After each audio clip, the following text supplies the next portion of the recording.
Question 1. Operational review demonstrates that a manager is preparing to provide performance feedback to a direct report whose compensation review is imminent. The manager is considering several approaches to delivering this feedback, aiming to ensure it is both constructive and supports the upcoming compensation decision. Which of the following approaches best aligns with the principles of fair and objective performance feedback that informs compensation decisions within a regulated environment? Option A. The manager will focus on specific examples of the employee's contributions and achievements throughout the review period, linking them directly to pre-established performance metrics and discussing areas for development based on objective observations. Option B. The manager will wait until the formal compensation review meeting to provide all feedback, ensuring that the discussion is solely focused on the final compensation amount and any adjustments, without prior detailed performance discussion. Option C. The manager will primarily highlight the employee's positive attitude and willingness to help colleagues, as these are important qualities for team cohesion, and suggest that these intangible contributions warrant a positive compensation adjustment. Option D. The manager will consider the employee's recent personal challenges and express a desire to provide a compensation increase to help alleviate their financial stress, regardless of specific performance metrics. Correct answer is A. The manager will focus on specific examples of the employee's contributions and achievements throughout the review period, linking them directly to pre-established performance metrics and discussing areas for development based on objective observations. Explanation: this scenario is professionally challenging because it requires balancing the need for objective performance feedback with the potential for bias and the impact on employee morale and compensation. The CEBS exam emphasizes principles of fair and transparent compensation, which are directly linked to performance evaluation. Careful judgment is required to ensure that feedback is constructive, actionable, and free from undue influence, thereby supporting a merit-based compensation system.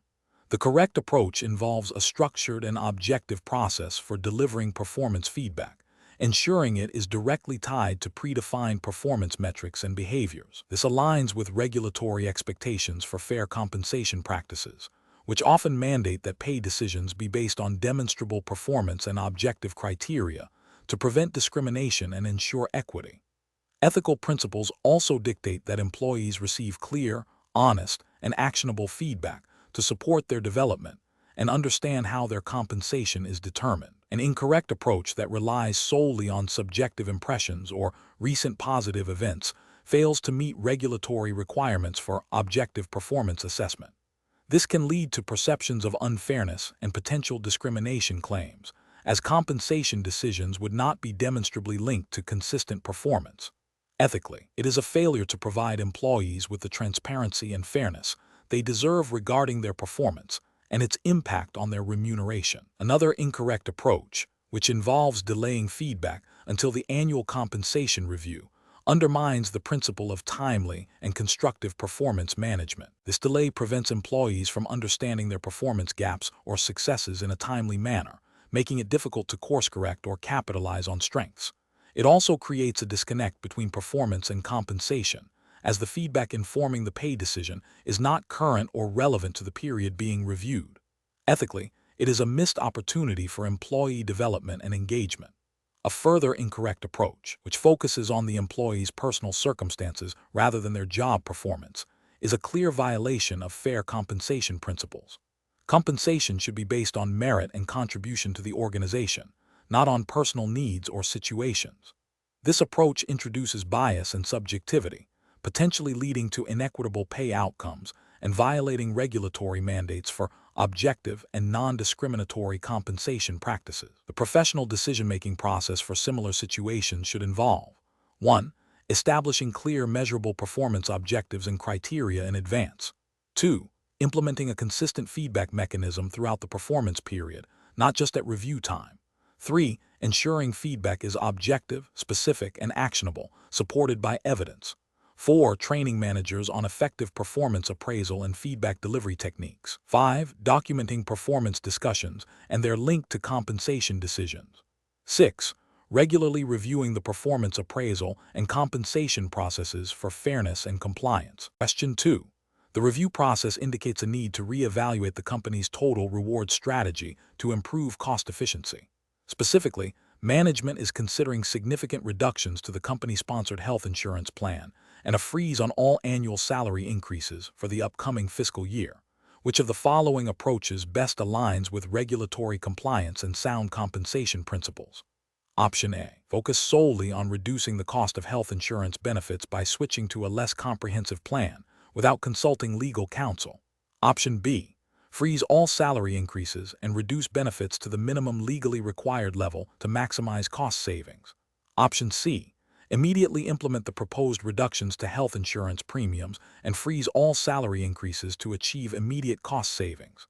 Option D. Conduct a comprehensive review of all total rewards components, ensuring any proposed changes to benefits and compensation comply with all applicable laws and regulations, while also assessing the impact on employee attraction and retention. The correct answer is D. Conduct a comprehensive review of all total rewards components, ensuring any proposed changes to benefits and compensation comply with all applicable laws and regulations, while also assessing the impact on employee attraction and retention. Explanation: this scenario is professionally challenging because it requires balancing the employer's desire to control costs with the need to provide a competitive and compliant total rewards package. The CEBS exam emphasizes understanding how various components of total rewards, including compensation, benefits, work-life balance, performance and recognition, and development, contribute to employee attraction, retention, and motivation, all within a specific regulatory framework. Careful judgment is required to ensure that any adjustments to the total reward strategy align with legal requirements and ethical considerations, particularly concerning benefits and compensation, which are heavily regulated. The correct approach involves a holistic review of all components of total rewards, ensuring that any proposed changes to benefits, such as health insurance or retirement plans, comply with relevant legislation, e.g., ERISA in the U.S., or equivalent regulations in other specified jurisdictions. This approach recognizes that benefits are a critical part of total compensation and are subject to strict reporting, disclosure, and non-discrimination rules. Furthermore, it acknowledges that changes to compensation structures must also adhere to wage and hour laws, equal pay legislation, and any collective bargaining agreements. The ethical justification lies in transparency, fairness, and compliance, ensuring employees receive the benefits and compensation to which they are legally entitled, and that the overall rewards package remains competitive and motivating. An incorrect approach that focuses solely on reducing the cost of health insurance benefits without considering regulatory compliance would fail to meet legal obligations. For instance, if the reduction leads to a plan that discriminates against highly compensated employees, it would violate non-discrimination rules under ERISA or equivalent. Another incorrect approach that prioritizes short-term cost savings by freezing salary increases across the board, without considering market competitiveness or performance, risks demotivating employees and losing top talent, potentially violating principles of fair compensation, and leading to a less effective total reward strategy. A third incorrect approach that neglects to communicate changes in benefits or compensation clearly and promptly to employees would breach ethical obligations of transparency and could lead to employee distrust and dissatisfaction, undermining the effectiveness of the entire total rewards program. Professionals should employ a decision-making framework that begins with a thorough understanding of the current total rewards package and its objectives. This should be followed by a comprehensive review of all applicable regulations and laws governing each component. When considering changes, a cost-benefit analysis should be conducted, not just in terms of financial savings, but also in terms of impact on employee morale, retention, and attraction. Seeking legal counsel for benefit and compensation plan changes is crucial. Finally, clear and timely communication with employees about any adjustments is paramount to maintaining trust and ensuring the continued effectiveness of the total reward strategy. Question 3. Process analysis reveals that a company is considering implementing a point factor method to establish a new internal job evaluation and compensation structure. The HR team is debating the most effective and compliant way to define and weight the job factors. Which of the following approaches best aligns with the principles of fair and equitable compensation design under the CEBS framework? Option A. Develop a comprehensive list of job factors that are clearly defined, measurable, and relevant to the organization's business objectives, and assign points to each factor based on a predetermined, documented weighting system that is consistently applied across all job evaluations. Option B. Select a limited number of commonly used job factors from industry benchmarks without tailoring them to the specific roles and responsibilities within the organization, and assign points based on informal discussions among the HR team. Option C. Prioritize factors that are easily quantifiable, even if they do not fully capture the complexity or value of all roles, and allow individual managers to adjust point allocations based on their team's specific needs and priorities. Option D.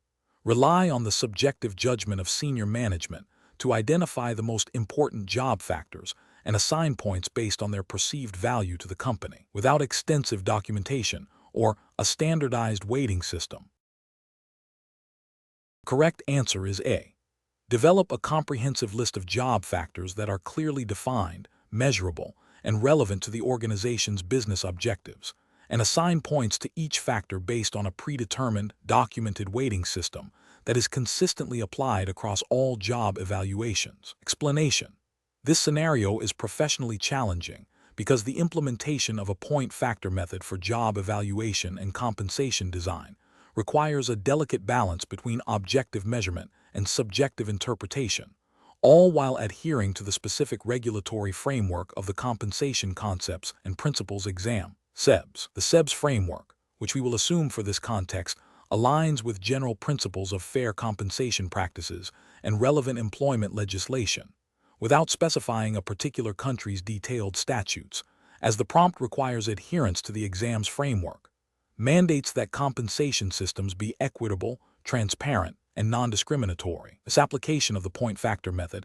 can inadvertently lead to pay disparities that violate these principles, creating legal and ethical risks for the organization. The correct approach involves a systematic and documented process for defining job factors, assigning points, and evaluating roles. This ensures that the resulting job hierarchy and pay grades are defensible and aligned with the organization's strategic objectives and the CEBS principles of fairness. Specifically, it requires clear, objective criteria for factor selection and point allocation, consistent application across all evaluated roles, and a robust review process to identify and rectify any potential biases or inconsistencies. This methodical approach supports the CEBS requirement for a transparent and equitable compensation system, minimizing the risk of discrimination claims and fostering employee trust. An incorrect approach would be to rely heavily on subjective judgment, without clear, documented criteria when assigning points to factors or when evaluating jobs. This lack of objectivity can lead to unconscious bias, where factors are weighted or applied in a way that disadvantages certain groups of employees, even if unintentional. Such an approach directly contravenes the CEBS principles of fairness and non-discrimination, as it fails to provide a transparent and justifiable basis for compensation decisions. Another incorrect approach would be to fail to regularly review and update the point factor system. Job roles evolve, and market conditions change. An outdated system can become inequitable over time, leading to internal pay compression or external uncompetitiveness, which also undermines the CEBS mandate for a dynamic and fair compensation structure.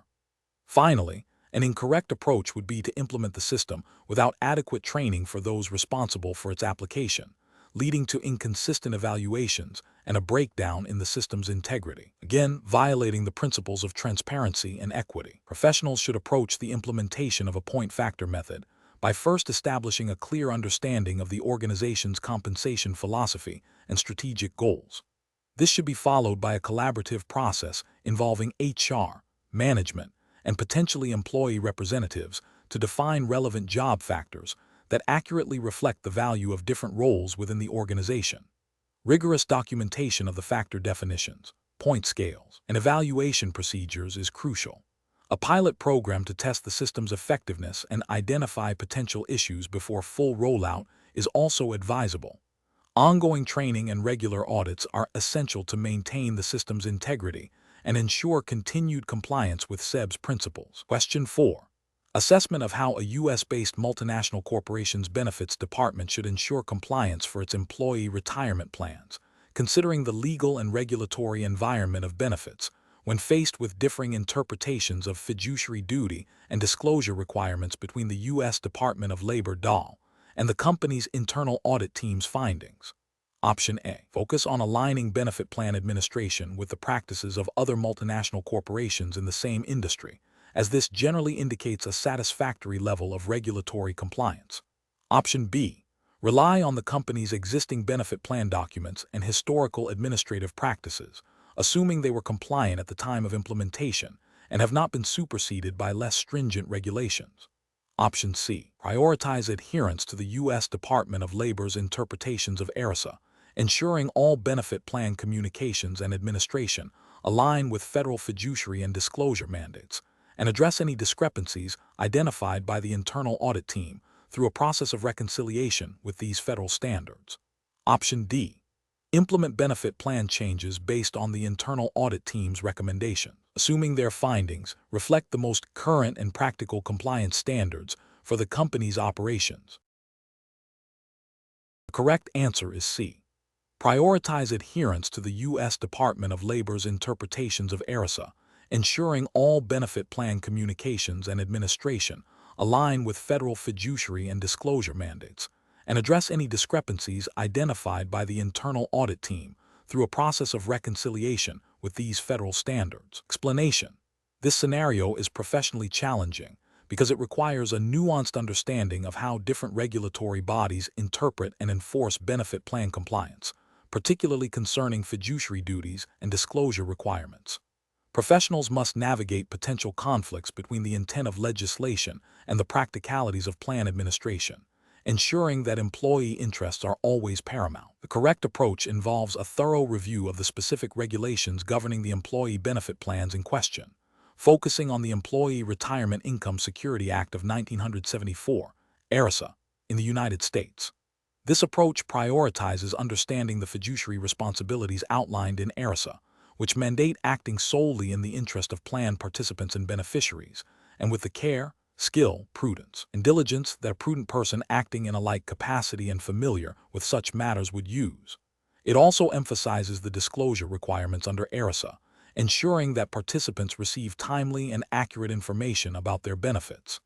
This meticulous adherence to ERISA framework is crucial for avoiding legal penalties and maintaining the trust of plan participants. An incorrect approach that relies solely on the employer's internal policies without cross-referencing ERISA fails to acknowledge the federal oversight and the specific fiduciary duties imposed by law. This oversight is critical because internal policies, while important, cannot supersede statutory requirements. Another incorrect approach that focuses only on the cost-effectiveness of benefit offerings, without considering the legal and ethical implications of any changes or the adequacy of disclosures, neglects the primary responsibility to act in the best interest of participants.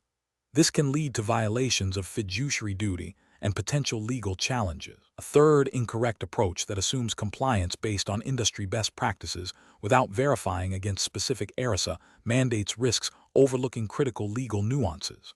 While industry practices can be informative, they do not absolve a fiduciary from their direct legal obligations under ERISA. Professionals should employ a decision-making framework that begins with identifying the applicable regulatory framework, in this case, ERISA. This is followed by a detailed assessment of the specific benefit plan provisions against the requirements of that framework, paying close attention to fiduciary duties and disclosure obligations. Any proposed changes or administrative actions should be evaluated for their compliance with ERISA and their impact on plan participants. Seeking legal counsel, when in doubt, is a critical step in ensuring robust compliance and mitigating risk. Question 5. Upon reviewing the current sales compensation plan, a sales leader is considering methods to optimize quota setting for the upcoming fiscal year. They are seeking an approach that will foster motivation, ensure fairness, and align with the organization's strategic objectives, while adhering to the principles of sound compensation management as understood within the CEBS framework. Which of the following approaches best reflects a process optimization strategy for quota setting? Option A. Setting quotas based on a simple extrapolation of overall company revenue growth targets without granular analysis of individual sales roles or territories. Option B. Implementing a system where quotas are determined solely by the previous year's top performer's achievement, adjusted upwards by a fixed percentage. Option C. Adopting quotas that are directly mirrored from a leading competitor's publicly stated sales targets, assuming similar market conditions. Option D. Establishing quotas through a collaborative process involving sales management and representatives, informed by historical data, market analysis, and territory potential, with clear communication of the methodology. The correct answer is B. Implementing a system where quotas are determined solely by the previous year's top performer's achievement, adjusted upwards by a fixed percentage. Explanation. This scenario presents a professional challenge because effectively managing quota setting and performance metrics is directly linked to fair compensation, employee motivation, and ultimately the financial health of the organization. Misaligned quotas can lead to demotivation, high turnover, and potentially unethical sales practices if individuals feel pressured to achieve unrealistic targets. The CEBS exam emphasizes understanding how compensation structures impact behavior and organizational outcomes, making quota setting a critical component. Careful judgment is required to balance business objectives with the practical realities faced by sales professionals, ensuring that quotas are both challenging and achievable, and that the process for setting them is transparent and equitable. The correct approach involves a data-driven and collaborative process for quota setting. This entails analyzing historical sales data, market conditions, and individual territory potential. Crucially, it also involves seeking input from sales managers, and where appropriate, sales representatives themselves, to ensure quotas are realistic and understood. This collaborative element fosters buy-in and acknowledges the on-the-ground knowledge of those responsible for achieving the targets. This approach aligns with principles of fair compensation and ethical conduct by promoting transparency and a shared understanding of performance expectations. It minimizes the risk of setting arbitrary or unattainable quotas, which could lead to employee dissatisfaction and potential breaches of ethical sales conduct. An incorrect approach that relies solely on top-down directives without considering market realities or team input is professionally unacceptable. This can lead to quotas that are perceived as unfair or impossible to achieve, fostering resentment and demotivation. Ethically, it fails to uphold the principle of providing a clear and achievable path to earning compensation, potentially creating an environment where employees feel compelled to engage in unethical practices to meet targets. Another incorrect approach that focuses exclusively on increasing overall sales targets without adjusting for individual territory differences or market saturation ignores the fundamental principle of equitable distribution of opportunity. This can lead to significant disparities in performance and compensation, creating a sense of unfairness and potentially violating principles of equal opportunity in compensation. Finally, an approach that sets quotas based on competitor performance without a thorough analysis of internal capabilities, market share, or resource allocation is also flawed. While competitive benchmarking is useful, it should not be the sole determinant. This can lead to setting targets that are either too aggressive or too conservative, failing to optimize performance and potentially creating an environment where employees are either overwhelmed or underutilized, impacting both morale and the effectiveness of the compensation system. Professionals should approach quota setting by first establishing clear business objectives.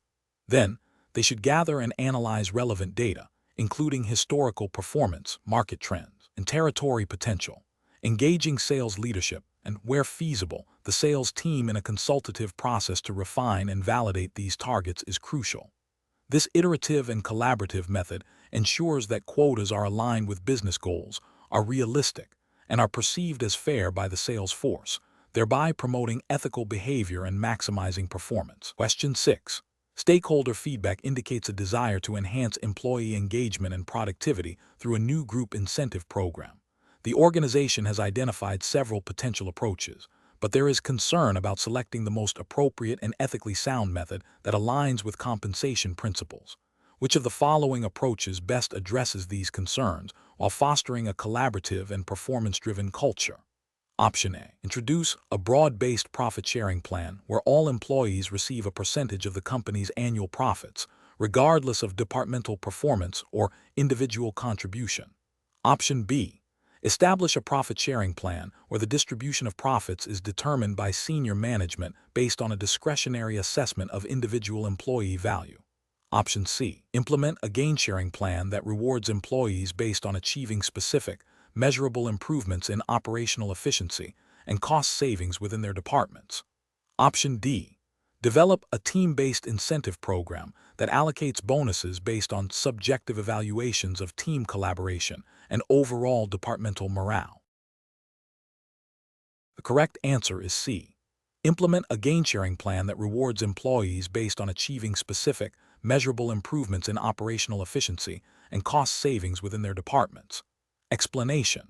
This scenario presents a professional challenge because it requires balancing the desire to motivate employees through group incentives with the need to ensure fairness, compliance with compensation principles, and alignment with organizational goals. The CEBS exam focuses on understanding the nuances of compensation design and implementation, including the potential pitfalls of various incentive structures.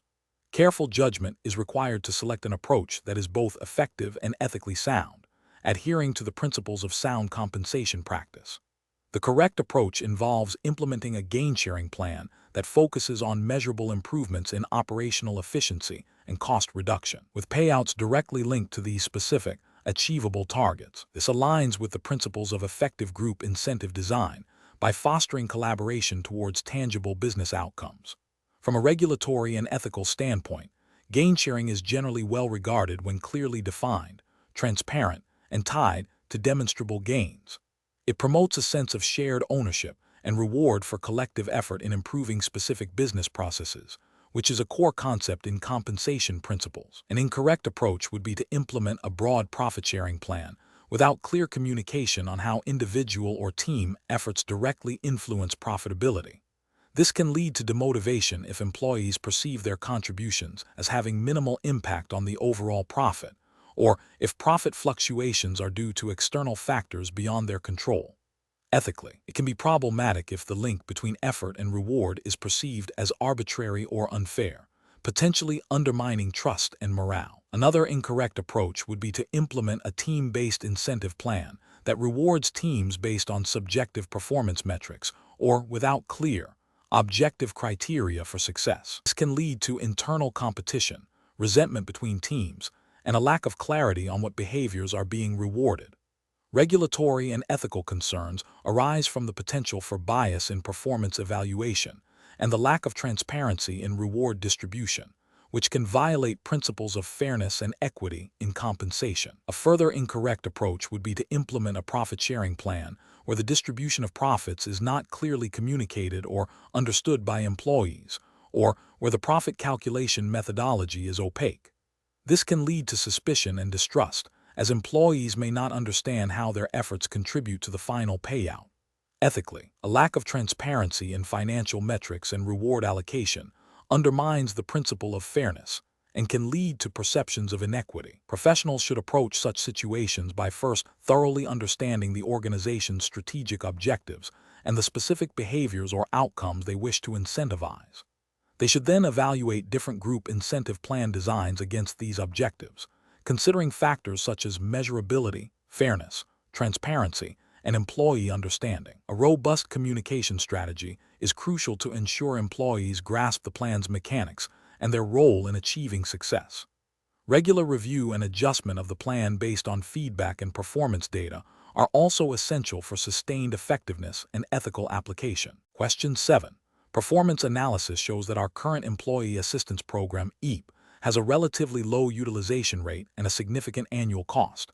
As a compensation and benefits manager, which approach best demonstrates a commitment to employee well-being and the effective management of compensation principles? Option A. Conduct a thorough review of the EAP service offerings, communication strategies, and employee feedback mechanisms to identify areas for improvement and explore potential adjustments to enhance its perceived value and accessibility. Option B.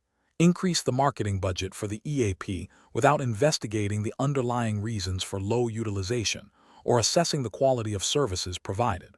Option C. Rely solely on the utilization rate as the primary metric for evaluating the EAP's success and make a decision based on the single data point. Option D. Immediately discontinue the EAP due to its high cost and low utilization, reallocating the funds to other benefits that may have higher perceived immediate value. The correct answer is A.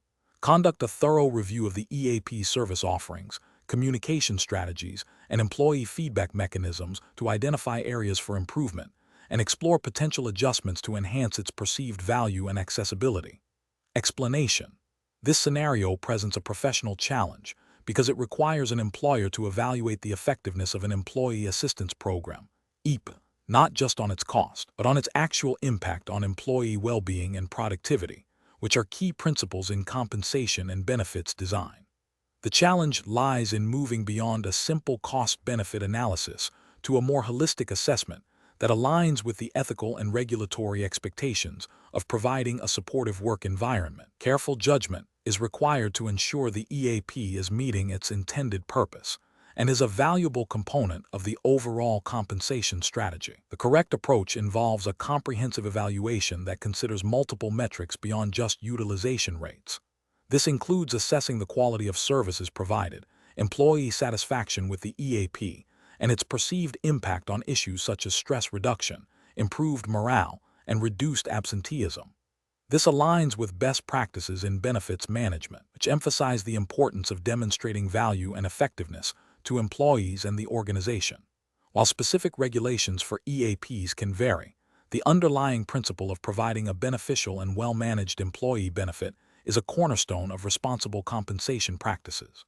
The focus should be on whether the EAP is contributing to a healthier, more productive workforce, which is a key objective of well-designed compensation and benefits. An incorrect approach would be to solely focus on the cost of the EAP and its utilization rates. This fails to acknowledge that a low utilization rate might indicate a lack of awareness or trust in the program, rather than a lack of need. It also overlooks the qualitative aspects of service delivery and employee experience, which are crucial for assessing the true value of an EAP.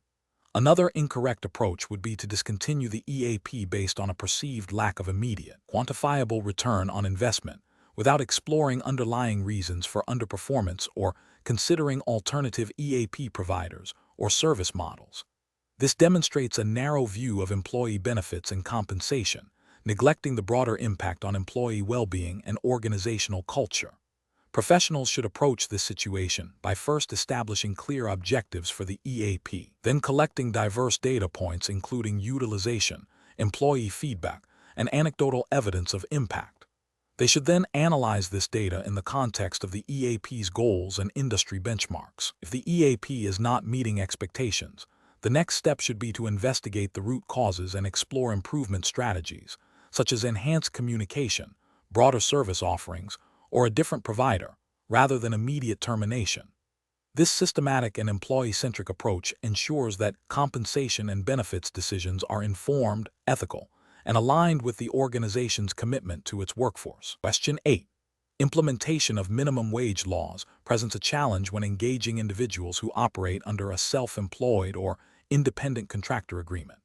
A company is considering engaging individuals to perform services that are core to its business operations.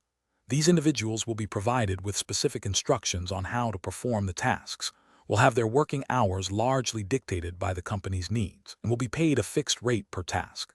The company wishes to avoid paying these individuals the national minimum wage, arguing that they are independent contractors.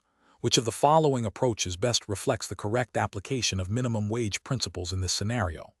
Option A. Assume the individuals are independent contractors because they have signed an agreement stating they are self-employed, thereby exempting them from minimum wage obligations. Option B. Determine employment status based on the actual working conditions and the degree of control exercised by the company over the individual's work, rather than solely on the contractual designation of independent contractor. Option C.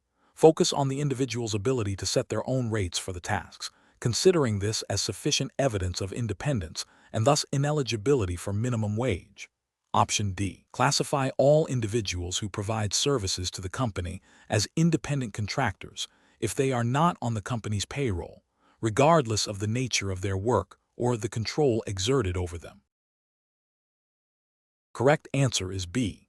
Determine employment status based on the actual working conditions and the degree of control exercised by the company over the individual's work, rather than solely on the contractual designation of independent contractor. Explanation.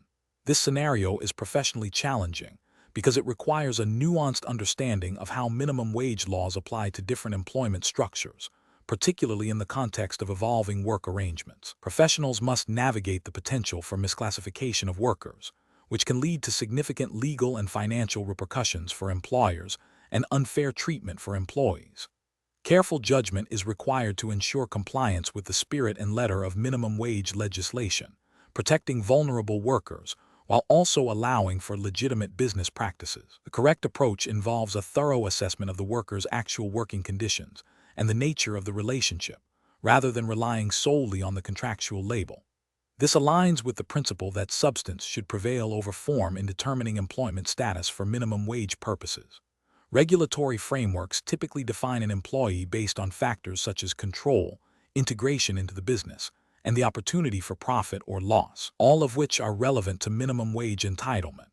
Adhering to these criteria ensures that individuals performing work that is integral to a business's operations and subject to its control are afforded the protections of minimum wage laws, regardless of how their engagement is documented. An incorrect approach that focuses solely on the written contract, assuming that a self-employed designation automatically exempts an individual from minimum wage requirements, fails to recognize that regulatory bodies often look beyond contractual terms to the reality of the working relationship. This can lead to a violation of minimum wage laws if the worker is, in practice, an employee who is not being paid at least the statutory minimum.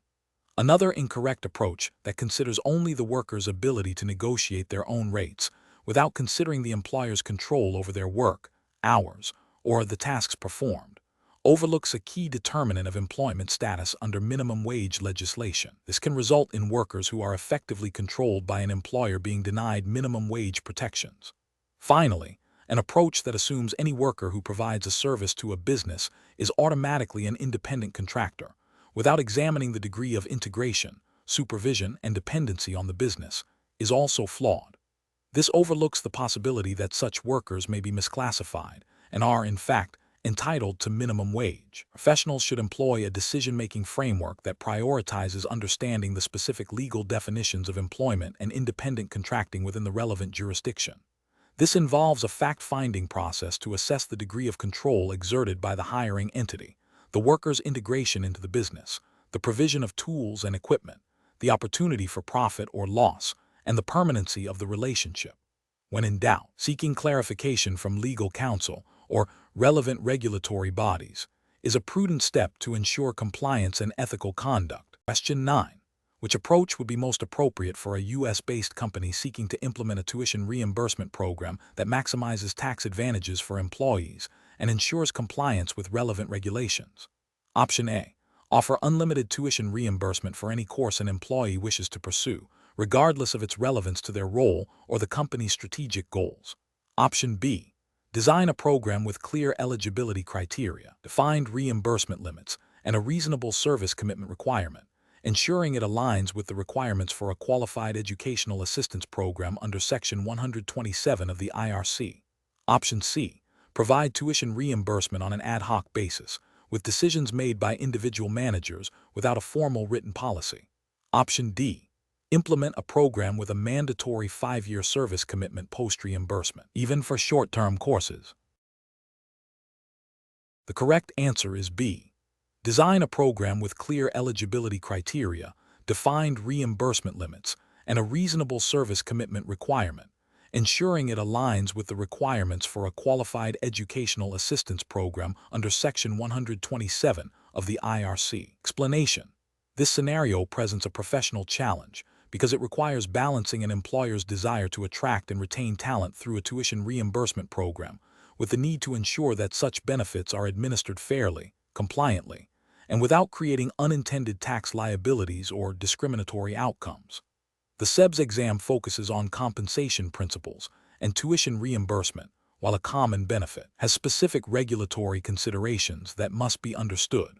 Careful judgment is required to select an approach that aligns with both the company's objectives and the applicable regulatory framework. The correct approach involves designing a tuition reimbursement program that clearly defines eligibility criteria, outlines the types of educational expenses covered, specifies the reimbursement limits, and establishes a service commitment requirement to prevent employees from immediately leaving after receiving the benefit. This approach is professionally sound because it adheres to the principles of fair compensation and complies with relevant tax regulations, such as those governing qualified educational assistance programs under Section 127 of the Internal Revenue Code, IRC, in the U.S. By meeting these requirements, the employer can ensure that the reimbursed tuition is excluded from the employee's gross income, providing a valuable tax-advantaged benefit. Furthermore, a well-defined program promotes transparency and equity among employees. An incorrect approach would be to offer tuition reimbursement without any clear guidelines or limits, allowing employees to claim reimbursement for any educational pursuit, regardless of its relevance to their job or the company's business. This approach is professionally unacceptable because it risks creating an unfunded liability for the company, could be perceived as discriminatory if not applied consistently, and may lead to the reimbursement being treated as taxable income for the employee if it does not meet the requirements of a qualified educational assistance program. Another incorrect approach would be to impose overly restrictive or arbitrary conditions on reimbursement, such as requiring employees to remain with the company for an excessively long period after completing their studies, or limiting reimbursement to only highly specialized courses that have little practical application. This approach is professionally unsound, as it can undermine the program's intended purpose of employee development and retention, potentially leading to employee dissatisfaction and legal challenges if the conditions are deemed unreasonable or retaliatory. A further incorrect approach would be to fail to document the program properly, leading to inconsistent application and potential disputes. This lack of documentation is professionally deficient as it creates ambiguity, increases the risk of non-compliance with tax laws, and makes it difficult to audit or defend the program's administration. The professional decision-making process for similar situations should involve a thorough understanding of the compensation objectives, a comprehensive review of applicable regulations, in this case, U.S. tax law concerning educational assistance, consultation with legal and tax advisors, and the development of a clear, written policy that is communicated effectively to all employees. The focus should always be on creating a benefit that is both valuable to employees and compliant with all legal and ethical standards. Question 10. The analysis reveals that a company is considering a significant shift in its business strategy, moving towards a more agile and innovation-driven model. Which approach to aligning its total reward strategy with these new business goals would be most effective and ethically sound? Option A. Conduct a thorough review of all total rewards components to ensure they incentivize and reward behaviors critical to agility and innovation, such as cross-functional collaboration, calculated risk-taking, and continuous learning, while ensuring these incentives are structured to avoid undue risk and comply with all relevant regulations. Option B. Focus primarily on reducing the overall cost of the total rewards program to free up capital for investment in new technologies, assuming that employees will adapt to a leaner compensation structure. Option C. Adopt compensation practices that are solely based on competitor benchmarking in the technology sector, irrespective of the company's specific strategic priorities or internal culture. Option D. Implement a performance-based bonus structure that heavily rewards short-term revenue generation, even if it encourages a short-sighted focus and potentially compromises long-term strategic development. The correct answer is A. Conduct a thorough review of all total rewards components to ensure they incentivize and reward behaviors critical to agility and innovation, such as cross-functional collaboration, calculated risk-taking, and continuous learning, while ensuring these incentives are structured to avoid undue risk and comply with all relevant regulations. Explanation. This scenario is professionally challenging because it requires a nuanced understanding of how compensation strategies, specifically total rewards, must be intrinsically linked to an organization's overarching business objectives. The difficulty lies in moving beyond a purely administrative or cost management approach to compensation, and instead viewing it as a strategic lever for achieving desired business outcomes. Regulatory and ethical considerations are paramount, ensuring that compensation practices are fair, transparent, and do not inadvertently create conflicts of interest or incentivize behaviors that undermine business goals or regulatory compliance. The correct approach involves a comprehensive assessment of how each component of the total rewards package, base pay, variable pay, benefits, non-monetary rewards, directly supports and drives the achievement of specific, measurable business goals. This includes evaluating whether the current total reward strategy is attracting, retaining, and motivating the talent necessary to execute the business strategy, and whether it aligns with the organization's risk appetite and ethical standards. For example, if a business goal is to foster innovation, the total reward strategy should include elements that reward creative problem-solving and risk-taking within acceptable parameters. This approach is ethically sound and regulatorily compliant, as it promotes a performance-driven culture that is aligned with the organization's legitimate business interests and adheres to principles of good corporate governance. An incorrect approach would be to focus solely on cost containment of the total rewards budget without considering its impact on strategic objectives. This fails to recognize compensation as a strategic investment. Ethically, it can lead to demotivation and attrition of key talent, indirectly harming the business and its stakeholders. Regulatorily, while not directly violating a specific rule in isolation, it can contribute to an environment where compliance is overlooked in the pursuit of cost savings, potentially leading to broader ethical and legal breaches. Another incorrect approach is to implement a total reward strategy based on industry benchmarks alone, without tailoring it to the organization's unique business goals and culture. While benchmarking is a useful tool, it does not guarantee strategic alignment. Ethically, this can lead to a race to the top in compensation without a corresponding increase in performance or strategic contribution, representing a misallocation of resources. Regulatorily, it might inadvertently lead to pay disparities that are not justified by performance or business needs, potentially creating issues of fairness and equity. A third incorrect approach is to prioritize short-term financial gains through compensation structures that incentivize excessive risk-taking or unethical behavior. This directly contravenes regulatory expectations and ethical principles that emphasize sustainable business practices and responsible conduct. Such an approach can lead to significant financial penalties, reputational damage, and legal liabilities, demonstrating a clear failure to align compensation with long-term, ethical business objectives. The professional decision-making process for similar situations should involve a systematic evaluation of the business strategy, identification of key performance indicators, and a thorough analysis of how each element of the total rewards package can be designed and administered to drive performance against those indicators. This requires collaboration between HR, finance, and senior leadership, with a constant awareness of the regulatory landscape and ethical imperatives. Question 11. Strategic planning requires a comprehensive understanding of employee leave entitlements. A company is reviewing its policies to ensure compliance with federal and state regulations regarding parental leave. An employee who has worked for the company for 10 months and has a new child requests a 6-week paid leave of absence. The company's current policy offers 2 weeks of paid leave for new parents. Which of the following actions best aligns with regulatory requirements and best practices for managing leave policies? Option A. Inform the employee that the company policy only allows for 2 weeks of paid leave and deny the request for 6 weeks. Option B. Advise the employee on their eligibility for unpaid leave under the Family and Medical Leave Act, FMLA, for up to 12 weeks, and explain how the company's existing 2 weeks of paid leave can be used concurrently with FMLA, while also exploring any applicable state-specific parental leave benefits that might offer additional paid or unpaid time. Option C. Offer the employee an additional 2 weeks of unpaid leave beyond the company policy, but do not mention FMLA or state laws. Option D. Immediately approve the 6 weeks of paid leave to ensure employee satisfaction, regardless of policy or legal eligibility.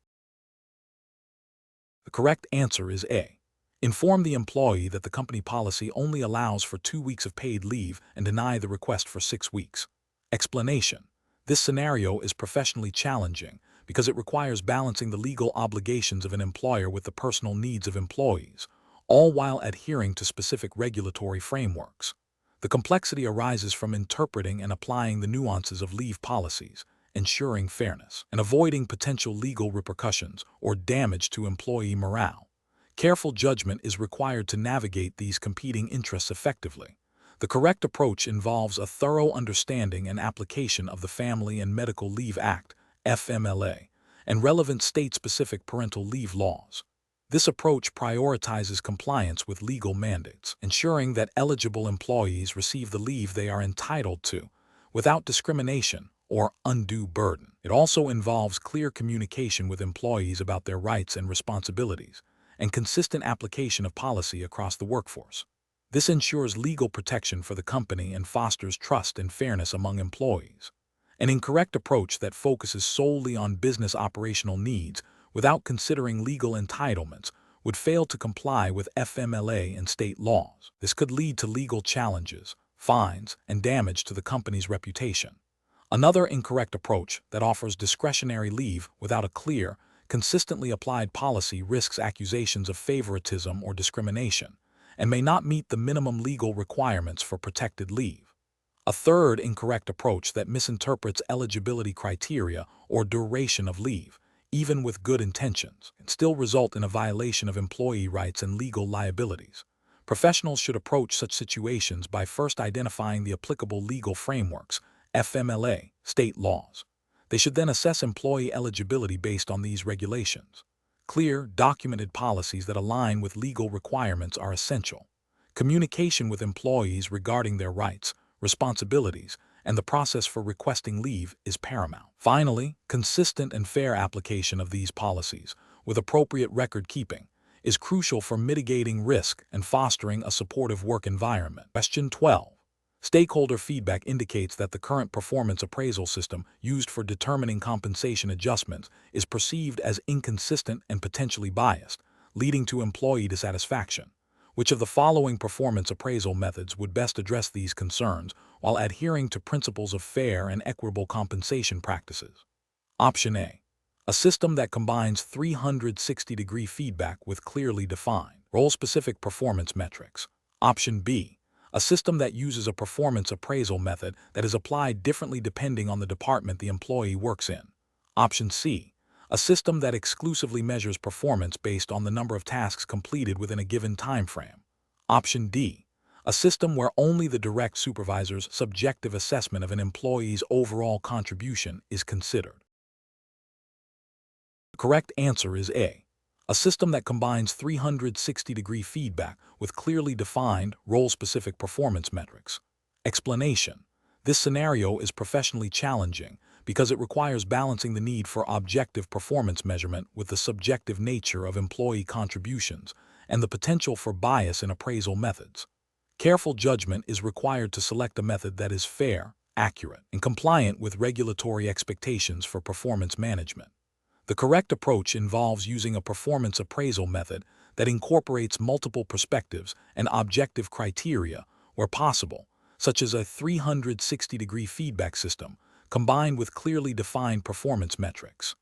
This approach is right because it aligns with the principles of fair and transparent performance management, which are implicitly supported by regulatory frameworks that aim to prevent discrimination and ensure equitable treatment of employees. By gathering feedback from various sources, supervisors, peers, subordinates, and even self-assessment, it mitigates the impact of individual rater bias and provides a more holistic view of an employee's performance. The use of defined metrics ensures that performance is assessed against established standards, further enhancing objectivity. This multifaceted approach promotes accountability and provides a stronger basis for compensation decisions, reducing the likelihood of arbitrary or discriminatory outcomes. An approach that relies solely on the subjective opinion of a single supervisor, without any objective data or corroborating feedback, is professionally unacceptable. This method is prone to individual bias, favoritism, or personal animosity, which can lead to unfair appraisals and potentially discriminatory compensation decisions. Regulatory frameworks often prohibit discrimination based on protected characteristics, and a purely subjective appraisal system makes it difficult to defend against such claims. Another incorrect approach is to use a performance appraisal method that is overly reliant on easily quantifiable but potentially misleading metrics, such as sales volume alone, without considering qualitative aspects like customer service or teamwork. While quantitative data is important, focusing exclusively on it can incentivize undesirable behaviors and fail to capture the full scope of an employee's contribution. This can lead to unfair outcomes and may not align with the broader objectives of the organization, potentially creating ethical concerns regarding the fairness of compensation linked to such narrow metrics. Finally, an approach that uses a performance appraisal method that is inconsistently applied across different employees or departments is also professionally unacceptable. Lack of standardization can lead to perceptions of unfairness and inequity, undermining employee morale and trust. It also makes it difficult to ensure that compensation decisions are based on consistent and objective criteria, increasing the risk of regulatory noncompliance if disparities in treatment arise. Professionals should adopt a decision-making framework that prioritizes fairness, objectivity, and compliance. This involves understanding the specific performance expectations for each role, identifying appropriate metrics, both quantitative and qualitative, and selecting appraisal methods that minimize bias and provide a comprehensive view of performance. Regular review and validation of appraisal processes are crucial to ensure their continued effectiveness and adherence to ethical and regulatory standards. Question 13. The control framework reveals that an organization is reviewing its employee benefits, specifically its disability insurance provisions. The organization currently offers a short-term disability policy that covers 60% of an employee's base salary for up to 13 weeks, with a 7-day elimination period. There is no long-term disability coverage in place. Primary objective of the review is to ensure the disability insurance program effectively supports employee financial security while remaining cost-efficient. Which of the following approaches best aligns with best practices for managing disability insurance within a compensation strategy? Option A. Investigate the possibility of offering a voluntary, employee-paid long-term disability insurance option to reduce the employer's direct financial outlay. Option B. Implement a long-term disability policy that provides 60% income replacement for extended periods of disability, coordinated with the existing short-term disability policy, and ensure clear communication of both policies to employees. Option C. Focus on enhancing the employer's retirement savings plan contributions as a primary means of long-term financial security, deeming disability insurance less critical. Option D. Increase the short-term disability benefit to 80% of base salary for the same 13-week period to provide more immediate financial relief. The correct answer is B. Implement a long-term disability policy that provides 60% income replacement for extended periods of disability, coordinated with the existing short-term disability policy, and ensure clear communication of both policies to employees. Explanation. This scenario presents a professional challenge because it requires an understanding of how different types of disability insurance are designed to meet distinct employee needs and how their administration impacts overall compensation strategy. The challenge lies in accurately assessing the employer's current offerings against best practices and regulatory expectations for providing comprehensive employee benefits, specifically concerning disability coverage. Careful judgment is required to ensure that the chosen approach aligns with the employer's objectives, employee welfare, and relevant legal frameworks. The correct approach involves a comprehensive review of both short-term disability, STD, and long-term disability, limited policies to ensure they are adequately designed, funded, and communicated to employees. This includes verifying that STD policies provide sufficient income replacement for initial periods of disability, typically covering a few weeks to several months, and that limited policies offer ongoing support for extended periods of incapacitation, often until retirement age. Best professional practice dictates that these policies should be integrated into the overall compensation and benefits strategy, considering factors like benefit levels, elimination periods, definition of disability, and portability. This approach is ethically sound and aligns with regulatory expectations by ensuring employees have appropriate financial protection against the risks of disability, thereby supporting their financial well-being and the employer's commitment to its workforce. An incorrect approach would be to focus solely on the cost-effectiveness of the insurance premiums, without adequately considering the adequacy of the benefit levels or the duration of coverage. This failure to prioritize employee protection over cost savings can lead to situations where employees experience significant financial hardship during a disability, potentially creating legal and reputational risks for the employer.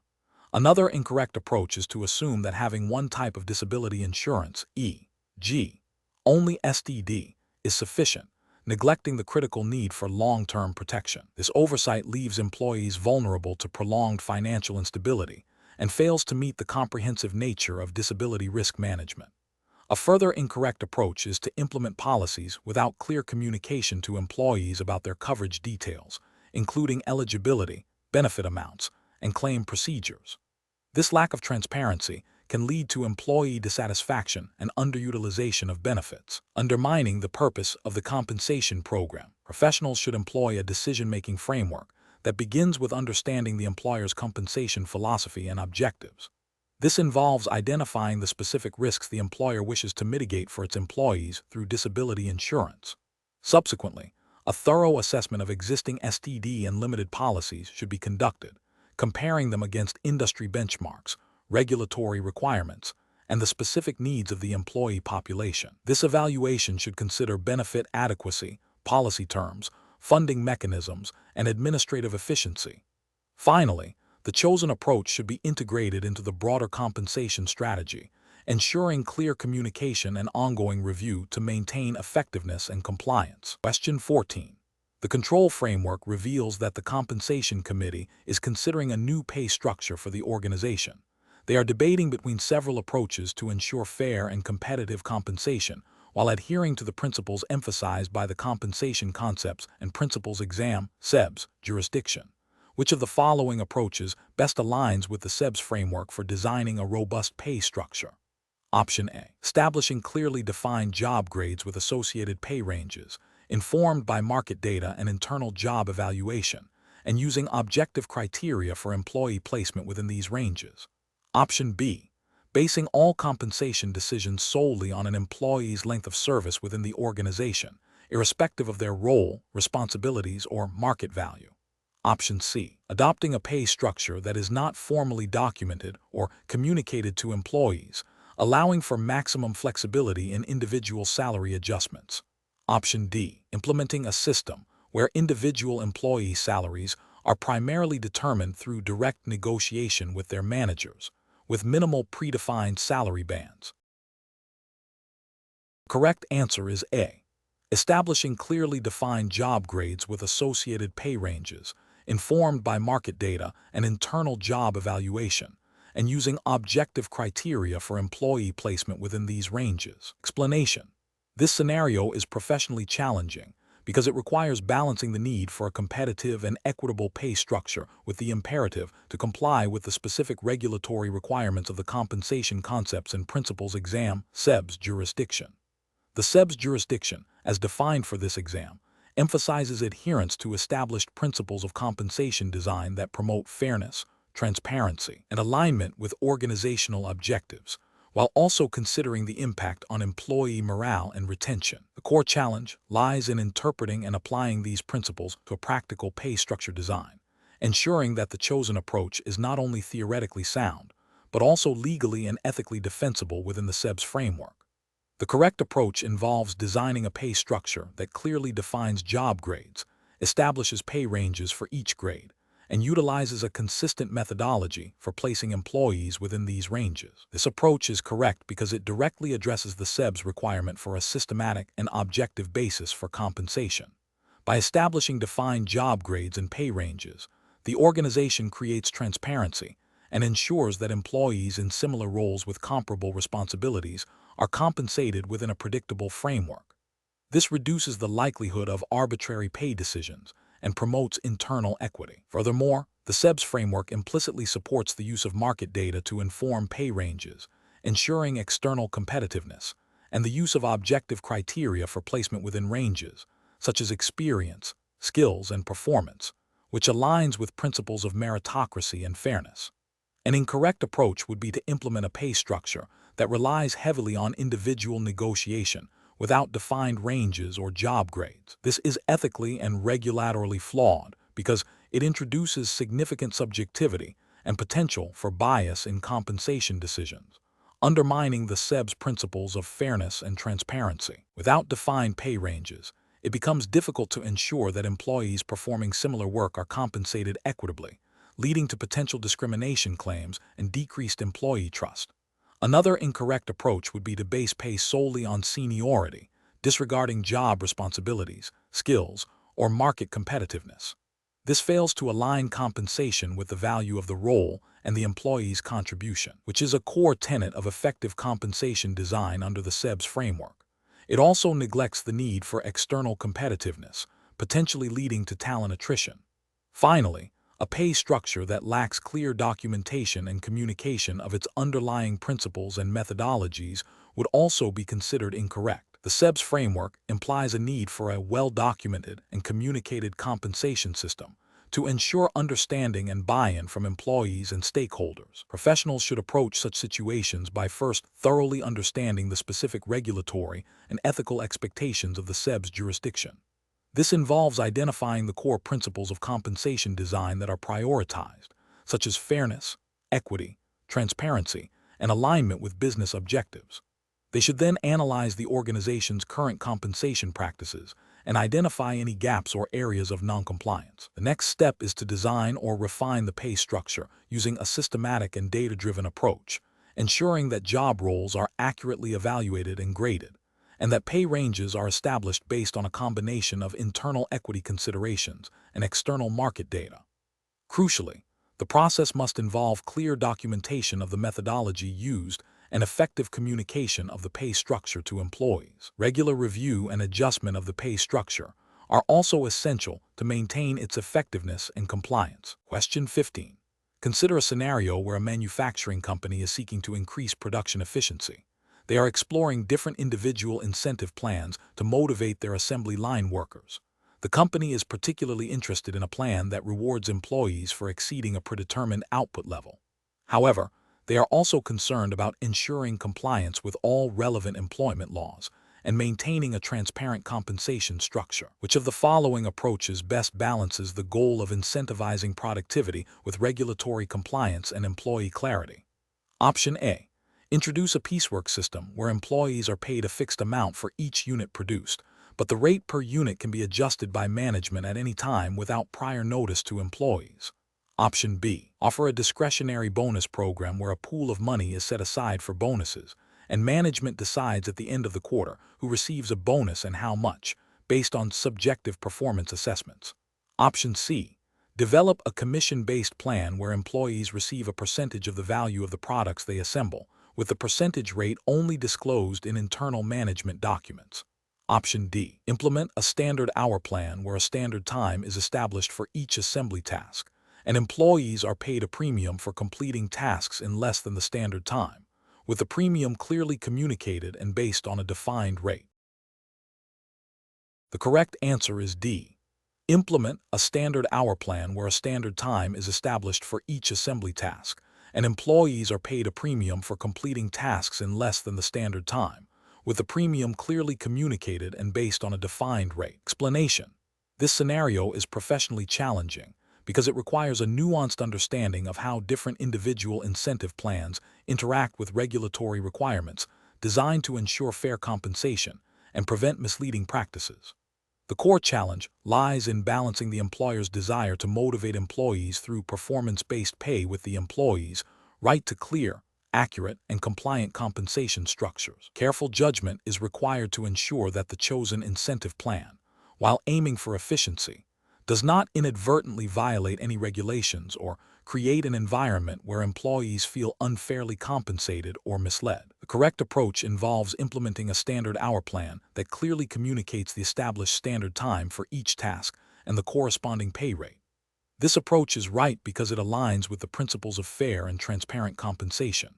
Regulatory frameworks, such as those governing wage and hour laws, typically require that employees are paid for all hours worked, and that incentive pay is calculated and explained in a manner that is not deceptive. A standard hour plan, when properly administered, provides a clear benchmark for performance and pay, reducing ambiguity and the potential for disputes.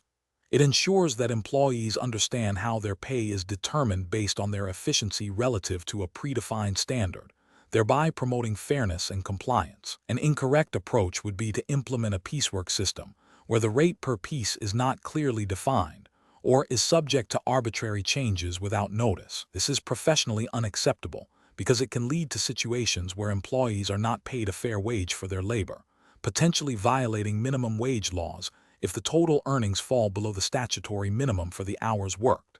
It also lacks transparency, making it difficult for employees to predict their earnings, and potentially creating an environment ripe for disputes and regulatory scrutiny. Another incorrect approach would be to offer a commission-based plan where the commission rates are vague, subject to frequent undisclosed adjustments, or where the definition of a sale is ambiguous and can be manipulated to reduce commission payouts. This fails to meet regulatory expectations for clear and accurate compensation.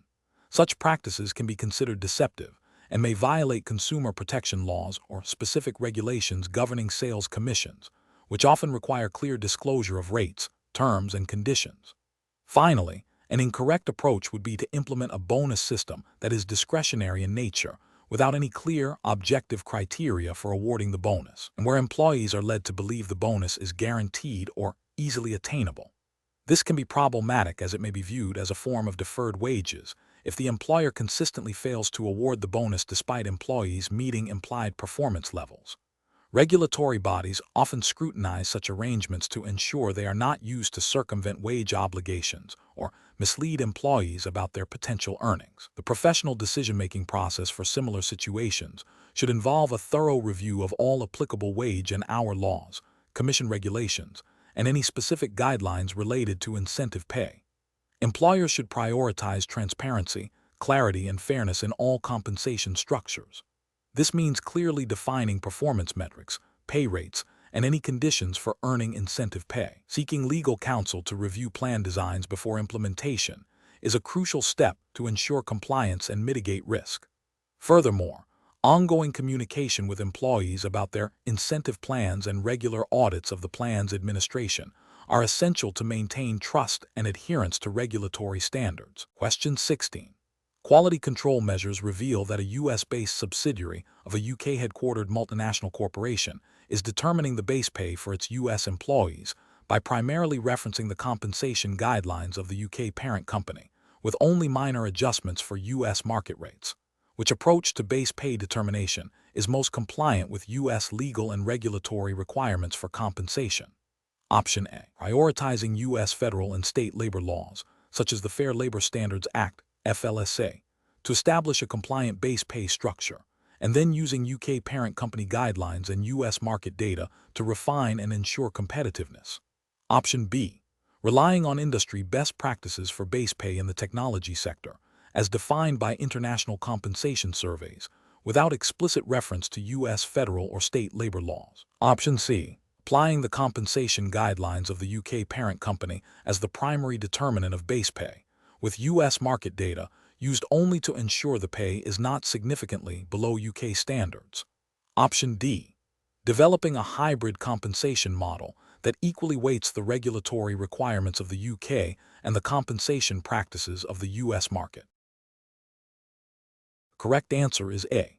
Prioritizing U.S. federal and state labor laws, such as the Fair Labor Standards Act, FLSA, to establish a compliant base pay structure, and then using UK parent company guidelines and US market data to refine and ensure competitiveness. Explanation. This scenario is professionally challenging because it requires a nuanced understanding of how different legal and regulatory frameworks interact when determining base pay, particularly in a cross-border context.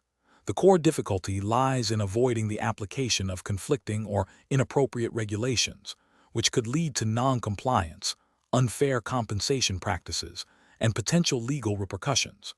Careful judgment is required to identify the dominant and applicable regulatory framework for base pay determination. The correct approach involves prioritizing the regulatory framework that governs the employment relationship and dictates compensation standards for the specific employee. In this case, if the employee is primarily employed and works within the United States, U.S. federal and state labor laws, such as the Fair Labor Standards Act, FLSA, will be the primary governing regulations for base pay.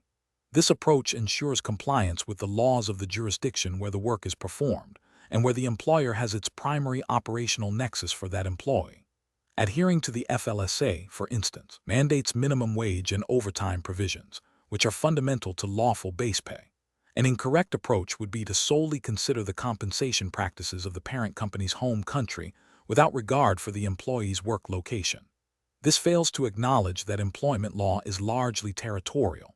Applying foreign regulations to a U.S.-based employee's base pay would likely violate U.S. labor laws, such as the FLSA, leading to potential penalties for underpayment of wages or failure to meet overtime requirements. Another incorrect approach would be to apply a blend of regulations from both the parent company's home country and the employee's work location, without a clear legal basis for such a hybrid system. This creates ambiguity and increases the risk of non-compliance with either jurisdiction's mandatory provisions. It could result in a compensation structure that falls below the minimum standards of the U.S., even if it appears compliant with foreign standards. A further incorrect approach would be to rely on industry best practices or market rates from a different jurisdiction, without first ensuring that these practices align with or exceed the minimum legal requirements of the employee's work location. While market data is important for competitive compensation, it cannot supersede legal mandates. Failure to anchor base pay in the applicable legal framework of the employee's work jurisdiction is a significant regulatory and ethical failure. Professionals should employ a decision-making framework that begins with identifying the employee's primary work location and the associated legal jurisdiction. They must then research and understand the specific laws and regulations governing base pay in that jurisdiction, including minimum wage, overtime, and any other mandatory compensation requirements. Only after establishing a compliant baseline should market data and company policies be considered to ensure competitiveness and internal equity, always ensuring that these considerations do not lead to a violation of the primary legal framework. Question 17. Quality control measures reveal that a compensation committee is evaluating job roles within a financial services firm. The committee is tasked with establishing a clear hierarchy of job responsibilities and compensation levels. They are considering several methods to achieve this. One proposal suggests ranking each job based on its perceived importance to the firm's strategic goals, without explicitly comparing it to other roles. Another suggests assigning a rank to each job by comparing it directly to every other job, determining which is of greater or lesser value based on a set of predefined organizational responsibilities. A third suggestion is to simply look at the average salary paid for similar roles in the local market and assign ranks based on those figures. Finally, a fourth approach proposes having department heads independently rank their team's jobs based on their subjective understanding of each role's contribution. Which of these approaches best aligns with the principles of the ranking method for job evaluation within the CEBS regulatory framework? Option A. Ranking each job based on its perceived importance to the firm's strategic goals, without explicitly comparing it to other roles. Option B. Assigning a rank to each job by comparing it directly to every other job, determining which is of greater or lesser value based on a set of predefined organizational responsibilities. Option C. Having department heads independently rank their team's jobs based on their subjective understanding of each role's contribution. Option D. Looking at the average salary paid for similar roles in the local market and assigning ranks based on those figures. The correct answer is B.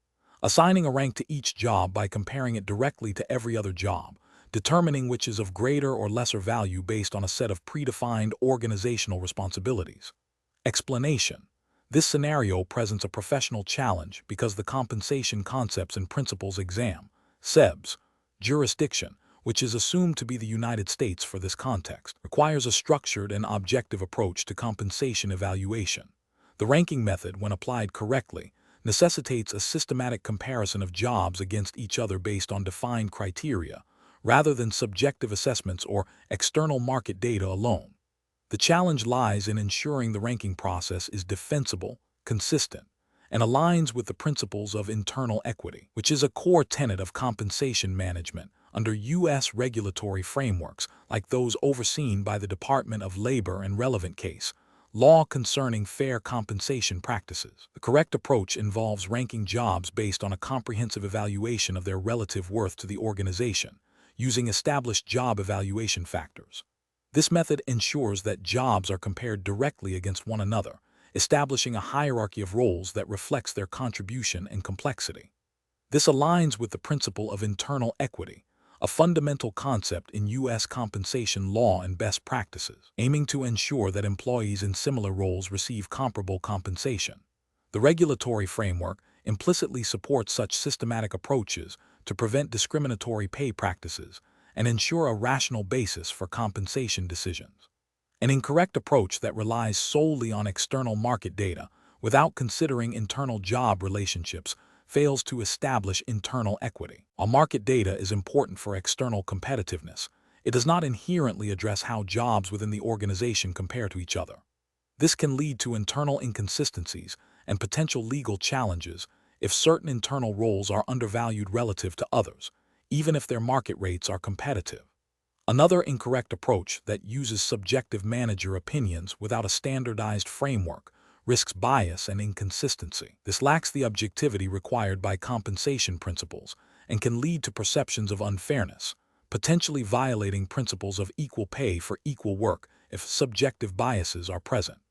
Relying on a single job's perceived importance without comparing it to others ignores the relative nature of job evaluation and the need for a comprehensive hierarchy. Professionals should approach compensation evaluation by first understanding the organization's compensation philosophy and objectives. They should then select an appropriate job evaluation method, such as the ranking method, and ensure it is applied consistently and objectively. This involves defining clear evaluation criteria, training evaluators, and documenting the process. When using the ranking method, the focus must remain on comparing jobs against each other based on these defined criteria, ensuring that the resulting hierarchy is logical and defensible from both an internal equity and external market perspective. Question 18. Stakeholder feedback indicates a desire for more comprehensive and equitable total reward strategy that goes beyond base salary. Considering the principles of compensation and benefits as governed by the CEBS regulatory framework, which of the following approaches best addresses this feedback while ensuring compliance and a balanced reward structure? Option A. Focus on enhancing non-monetary benefits such as extended leave and wellness programs, while keeping compensation levels as they are. Option B. Introduce a new, high-profile employee recognition program without a formal review of its impact on existing compensation structures or its alignment with performance metrics. Option C.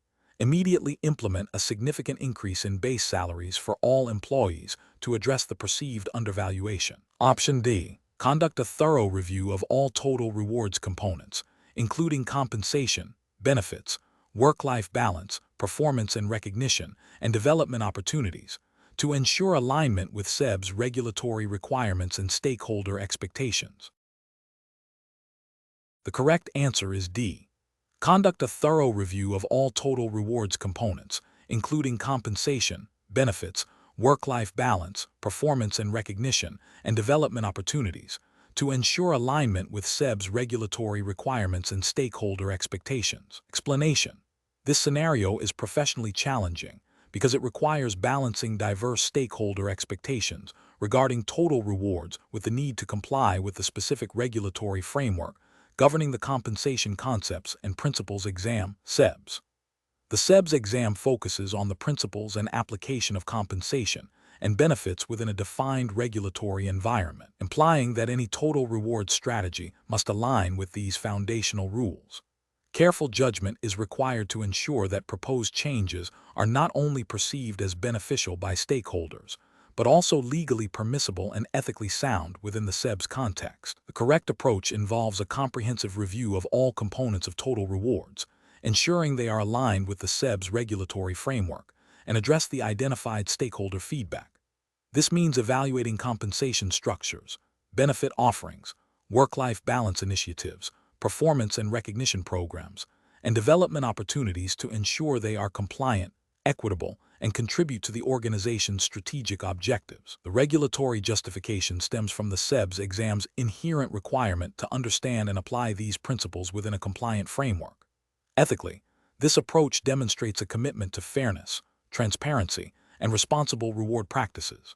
An approach that prioritizes only immediate compensation adjustments without considering the broader total rewards package and regulatory implications is incorrect. This fails to acknowledge the holistic nature of total rewards and may lead to unintended consequences, such as creating pay disparities or overlooking other critical elements that contribute to employee satisfaction and retention, all while potentially violating CEBS principles if the adjustments are not structured compliantly.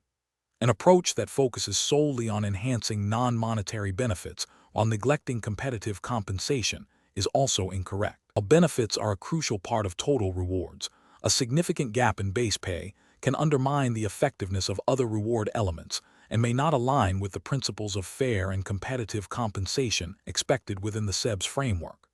This can lead to dissatisfaction and a perception of undervaluation, even with generous benefits. An approach that implements new recognition programs without a clear link to performance metrics or a review of their alignment with existing compensation structures is flawed. This can lead to perceived favoritism or a lack of clear connection between effort and reward, potentially creating confusion and demotivation, and may not adhere to the principles of performance-based rewards as understood within the CEBS context. The professional decision-making process for similar situations should involve a systematic evaluation of stakeholder feedback against the established regulatory and organizational framework. This includes 1. Understanding the core principles of total rewards as defined by the relevant jurisdiction in this case, implied by the CEBS exam. 2. Analyzing feedback to identify specific areas of concern or opportunity across all total rewards components. 3. Assessing the regulatory compliance of any proposed changes. 4. Developing a balanced strategy that addresses stakeholder needs while remaining compliant and ethically sound. 5. Communicating the rationale and outcomes transparently to stakeholders. Question 19. The monitoring system demonstrates that several key competitor organizations have recently increased their average compensation packages for roles similar to those within our firm. A senior executive is advocating for an immediate and direct matching of these competitor increases across all affected roles to maintain competitiveness. Which of the following represents the most professionally sound approach to addressing this market shift? Option A. Focus on non-monetary benefits and perks to offset any perceived compensation gap, as direct salary increases are financially prohibitive and may set an unsustainable precedent. Option B. Immediately implement a blanket increase to all affected roles to match the reported competitor compensation levels, prioritizing external competitiveness above all other considerations. Option C. Conduct a comprehensive market analysis to understand the drivers of competitor compensation changes, assess the impact on our current compensation structure, and develop a strategic response that considers internal equity, affordability, and long-term talent strategy, rather than simply mirroring competitor actions.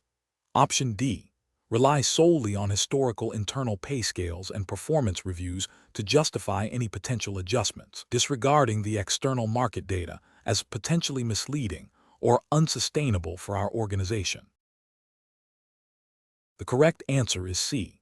Conduct a comprehensive market analysis to understand the drivers of competitor compensation changes, assess the impact on our current compensation structure, and develop a strategic response that considers internal equity, affordability, and long-term talent strategy, rather than simply mirroring competitor actions. Explanation. This scenario is professionally challenging because it requires balancing the need to remain competitive in the market with the ethical obligation to ensure fair and equitable compensation. The temptation to simply match competitor salaries without a thorough understanding of internal equity and performance can lead to significant long-term issues. Careful judgment is required to ensure that market pricing is integrated into a broader compensation strategy that is both externally competitive and internally justifiable. The correct approach involves a systematic process of benchmarking against relevant market data, considering factors beyond just base salary, and then integrating these findings into the company's overall compensation philosophy and structure. This approach is professionally sound because it aligns with the principles of responsible compensation management, which emphasize data-driven decision-making, fairness, and transparency. Regulatory frameworks, while not always explicitly dictating market pricing methodologies, generally expect organizations to have a rational and defensible compensation system. This approach ensures that compensation decisions are based on objective market intelligence and are consistent with the company's strategic objectives and financial capacity, thereby mitigating risks of discrimination claims or employee dissatisfaction. An approach that solely focuses on matching the highest competitor salary without considering the company's own financial health or the specific roles and responsibilities within the organization is professionally unacceptable. This can lead to unsustainable compensation costs and can create internal pay disparities if not carefully managed. It fails to consider the company's unique value proposition and may not reflect the actual market value of specific roles within the organization's context. Another incorrect approach is to ignore market data entirely and rely solely on internal historical pay rates.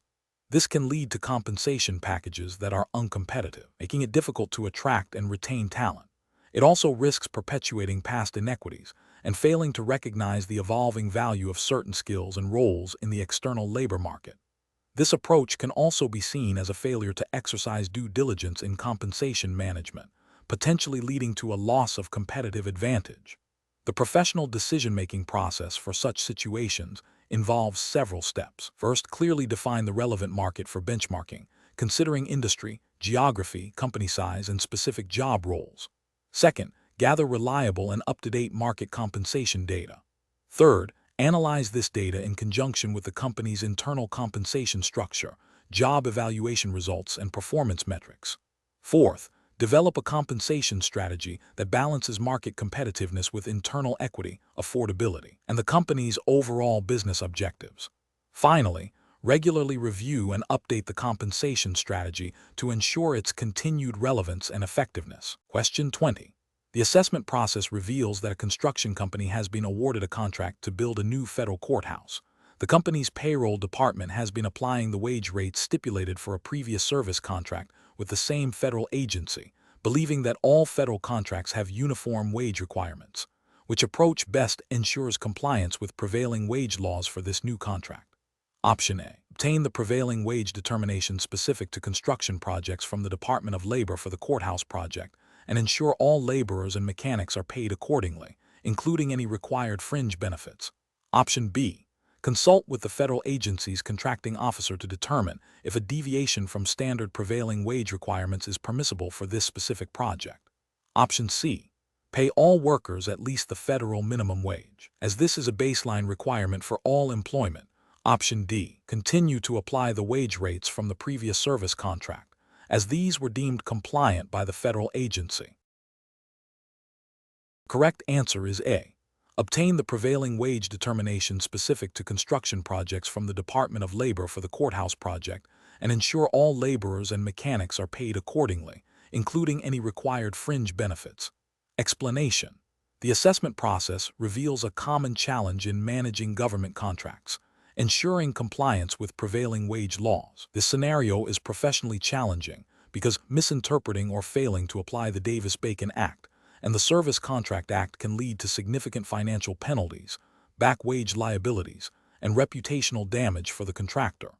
It requires a deep understanding of the specific requirements of each act and their applicability to different types of federal contracts. Careful judgment is needed to correctly identify which act applies, determine the appropriate wage rates, and implement compliant payroll practices. The correct approach involves a thorough review of the contract to determine if it is subject to the Davis-Bacon Act, typically for construction, alteration, or repair of public buildings or public works, or the Service Contract Act, for contracts for services performed by federal contractors. This includes identifying the correct prevailing wage determinations issued by the Department of Labor for the specific job classification and geographic location. The contractor must then ensure that all laborers and mechanics employed on the covered work are paid at least the determined prevailing wage rates, including any fringe benefits, and maintain accurate payroll records to demonstrate compliance. This approach is best professional practice because it directly adheres to the statutory requirements and regulatory guidance of both acts, minimizing legal and financial risks. An incorrect approach would be to assume that all federal contracts require the same wage standards, or to apply wage rates from a different contract or location without proper verification. This fails to acknowledge the distinct applicability and wage determination processes of the Davis-Bacon Act and the Service Contract Act. Another incorrect approach is to only pay the federal minimum wage or a locally competitive wage without consulting the Department of Labor's prevailing wage determinations for the specific contract and job classifications. This directly violates the core principle of these acts, which is to ensure that workers on federal projects receive wages and benefits that reflect the local prevailing rates for similar work. A further incorrect approach is to neglect proper record keeping, making it impossible to prove compliance if audited. This oversight creates a presumption of non-compliance and exposes the contractor to significant liabilities. Professionals should employ a decision-making framework that prioritizes a proactive and diligent approach to prevailing wage compliance. This involves 1. Contract review, Carefully analyze contract language and scope of work to determine applicability of Davis-Bacon or Service Contract Act. 2. Wage determination. Obtain and verify the correct prevailing wage determinations from the Department of Labor for all relevant job classifications and locations. 3. Implementation. Integrate these wage requirements into payroll systems and employee compensation structures. 4. Record keeping. Maintain meticulous and accurate payroll records as required by law. 5. Training. Ensure that payroll and HR personnel are adequately trained on prevailing wage requirements. 6. Auditing. Conduct internal audits to verify ongoing compliance.